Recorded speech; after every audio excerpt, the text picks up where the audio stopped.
Okay, this is lesson 5-8. And the first thing that we're going to be doing is we're comparing and ordering different numbers. We're going to start by finding the LCD, which is called the least common denominator of two fractions. If I have 4/5 and 3/9, the first thing I do is I would look at the denominators, and the least common denominator is the same thing as the least common multiple. And I like to start with 9, the largest common denominator, and I start listing the multiples. 5 won't go into 9. The next multiple of 9 is 18. 5 won't go into 18 evenly. The next multiple is 27. 5 won't go into 27 equally either. Then the next multiple would be 36. Again, it won't go. And then we have 45. Ding, ding, ding. That's the one it'll go into.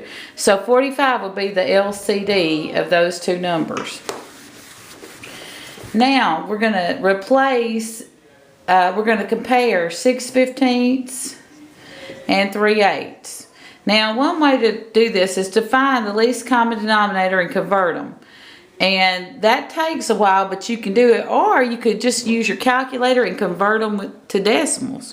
So let's do that. Let's take 6 AB/C 15, second function f to d, and I get decimal 4. And then 3. And this time, instead of doing the fraction, I'm just going to say 3 divided 8. Divided by 8. You can do it either way. And I get decimal 375. And then it's real easy to look and tell, since this is a 4 and this is a 3, that this one's larger. So my mouth would go toward it. Okay, another way to do this is to just cross multiply. Say 15 times 3, which is 45.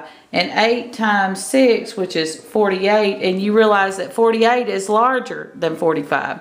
And you can compare that way. Now you have to be careful. You have to go from the bottom up, because see, if I went down this way, I'd put 48 on this side. So you have to start from the bottom and go across and up. All right. Another thing we got to do is compare some numbers like this: 60%, 31/50, and decimal, let's put 0. 0.59. And it asks you to put these in order from least to greatest. Well, I need to convert them all into something I can look at and tell. And the easiest thing to do is to change them all to a decimal. So percent into a decimal, you start here and you move your decimal 2 places this direction. So it'd be decimal 60, wouldn't it? And then let's just use our calculator and go 31 divide 50. And I get decimal 62.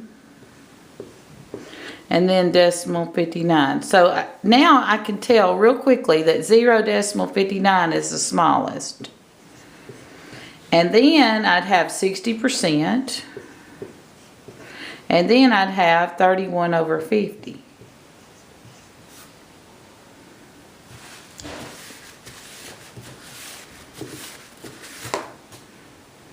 Okay, then they ask us to determine whether numbers are rational or not.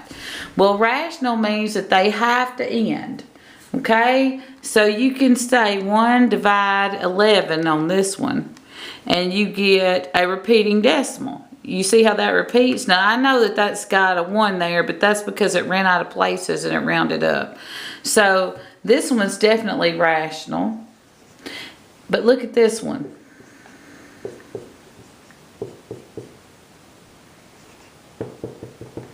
Now this one has a pattern, but it's not a definite pattern. So this one would not be rational.